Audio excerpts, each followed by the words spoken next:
Rav Jean-Paul Amoyel, bonjour, Boker Tov. Boker Tov. Merci d'être avec nous ce matin en cette fin de semaine à l'approche du Shabbat de Parashat Vayechi qui termine le livre de Bereshit. Nous allons y revenir dans quelques instants, mais avant tout, puisque vous avez été pendant de très longues années le directeur des institutions d'Otsar Torah à travers le monde, et je voudrais vous demander de nous brosser un portrait rapide d'une personnalité qui était très proche d'Otsar Torah et qui a été, on va dire, un des premiers formateurs du réseau d'Otsar Torah, le Rav David Bouskila, qui nous a quittés cette semaine. Oui, malheureusement. Alors, qui était-il? Alors, il avait une formation de Talmid Chacham, qu'il a d'ailleurs complété en Israël par une formation avec l'agence juive, etc. Et donc, dans le domaine de la Torah, c'était un homme qui avait d'énormes connaissances. Mais c'est pas sa spécialité. Sa spécialité, c'était l'enseignement, le chinour. Et dans le chinour, il avait deux rôles. Un rôle de professeur, d'enseignant, il a enseigné à des centaines de milliers d'élèves, mais surtout, son rôle principal, que moi j'ai estimé comme rôle essentiel, c'était formateur de professeurs. Mmh. Il avait une qualité pour former les professeurs, avec douceur mais fermeté, et ça a permis à Otsar Torah d'avoir dans le domaine de l'enseignement juif une qualité tout à fait très grande qualité. C'était on va dire dans les années 50 au Maroc à l'époque. Au Maroc 55. 55. On va dire. C'est-à-dire au tout début du quasiment du réseau d'Otsar Torah, n'est-ce pas? Du réseau d'Otsar Torah au Maroc. Oui. Parce que le réseau d'Otsar Torah existait déjà en Iran. Ah oui. On a eu près de 18 000 élèves. Et aujourd'hui, il y a encore une école d'Otsar Torah à Téhéran. Ah, il y a encore une école d'Otsar Torah à Téhéran aujourd'hui. À Téhéran, qui a 200 élèves et ils cherchent à se maintenir pour pouvoir continuer. Et aujourd'hui, ils ont interdit qu'on écrive des livres en hébreu et en iranien. Uh-huh. Mais on met toujours printed in 74. Parce que comme ça, c'est ça. C'est avant la Révolution. Voilà. Oui. Alors, de l'Iran, ils sont passés alors, d'abord, ils étaient au Liban, ils étaient en Syrie, ils étaient même en Palestine, puis après, les écoles qui ont été créées en Israël ont été données à l'État d'Israël. Celles du Liban et du Syrie sont restées encore, mais essentiellement l'Iran. Et puis le Maroc. Le Maroc, c'est en 53, autant qu'il me semble, a commencé la création des écoles d'Otsar Torah au Maroc. Et elle s'est étendue, puisqu'on a eu jusqu'à 12 000 élèves au Maroc. Et non seulement dans les grandes villes comme Casa, Fès, Marrakech, mais encore même dans le sud du Maroc, où le Rav Monsonego et le Rav Bouskila se rendaient à dos de mulets pour pouvoir créer des petites classes comme ça dans les communautés perdues du sud marocain. Et donc, on va dire, c'est son mérite d'avoir formé, d'avoir été un véritable formateur, un véritable éducateur. Un véritable éducateur. Des milliers d'élèves sont passés par ses mains. Mais surtout, et moi, je l'ai connu quand je suis arrivé au Maroc en 53, appelé par Otsar Torah d'ailleurs. Eh bien, je l'ai connu déjà comme formateur de professeurs. Mm-hmm. Alors, merci de nous avoir permis de parler donc de cette figure, donc de grande figure. Oui. À part ça, il était rabbin. Et quand il est venu en France, il a non seulement été un des membres très influents du groupe scolaire, des écoles scolaires. Et moi, j'ai utilisé comme responsable des professeurs de toutes les classes du primaire et du secondaire sur le plan de l'enseignement. Mmh. Mais encore, il était rabbin et il a eu une keila, une communauté dans le 11e arrondissement où j'ai construit là un grand bâtiment avec l'aide de M. Chirac et il avait une magnifique synagogue, donc il était rabbin. Alors, merci de nous avoir rappelé donc le souvenir du Rav David Bouskila qui nous a quittés cette semaine. Et je voudrais donc que l'on revienne sur la paracha de cette semaine. Cette paracha Vayechi, je le disais, c'est une paracha de brachot, puisque Yaakov livre ses brachot à ses enfants avant de disparaître, et on dit justement que Yaakov Avinu l'omet dans cette l'omet. Alors, mais autour de lui sont tous ses enfants, on dit Mitato Shlema. Quel est l'enseignement qui vous a inspiré dans cette paracha de cette semaine? Eh bien, ce qui m'a frappé, c'est d'abord ce que dit le Chumash sur Evel Kaved Ze le Mitzrayim. C'était un grand deuil pour Mitzrayim, la mort de Yaakov.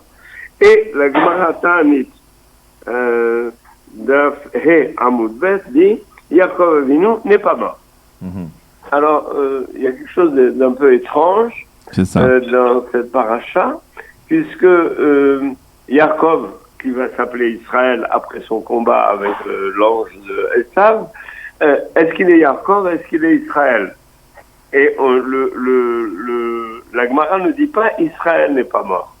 La Gemara dit Yaakov n'est pas mort. Oui. Alors, très brièvement, parce que il y a beaucoup de choses à dire là-dessus, mais en fait, il y a un double esprit chez Yaakov. Il y a l'esprit Israël, son niveau extrêmement élevé, sa neshama proche de Kadosh Baruch Hu, et le niveau Yaakov, Ekev, c'est le combat qu'il a eu à mener depuis sa naissance, quand il a attrapé le talon de Esav, et puis avec tous les avec ses frères, avec Lavan, avec Esav, il a passé son temps à combattre. Il a passé son temps à combattre, et en fait, Yaakov, c'est un peu un symbole de la galoute.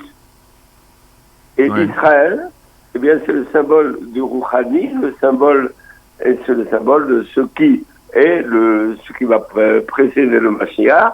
Et en même temps, nous voyons ici aussi sur la terre d'Israël que effectivement, il y a un esprit d'Israël qui est là, alors que dans les communautés, etc., il y a encore un esprit de Yaakov qui continue à se battre. C'est-à-dire que Yaakov, effectivement, représente, on va dire, l'esprit diasporique. C'est cela, oui. et tandis que Israël, de par son essence, donc, mais comment ça se manifeste? D'abord ça se manifeste à la fin de sa vie, et comment ça se manifeste, on va dire, en général, dans la personnalité d'Yaakov? Eh bien, Yaakov, pénétré par le roi HaKodesh, a voulu transmettre à ses enfants le temps du Mashiach, et Hachem ne l'a pas laissé. Ne lui a pas donné cela. Il a donc donné des brachot merveilleuses adaptées à chacun de ses enfants pour qu'ils puissent continuer, mais il ne leur a pas révélé la fin, du moins dans le texte normal, en apparence, etc., le moment du Mashiach. Voilà, donc Yaakov, on voit que l'enterrement de Yaakov a été beaucoup plus important que l'enterrement d'Abraham Avinu, par exemple. Oui. Puisque Yosef a emmené son père, etc. Les Cananéens et les Égyptiens, les Cananéens s'étaient préparés à combattre, et les gens de Esav aussi, mais quand ils ont vu la couronne de Yosef, eh bien, tout le monde a participé à l'enterrement de Yaakov à Merat HaMachpelah.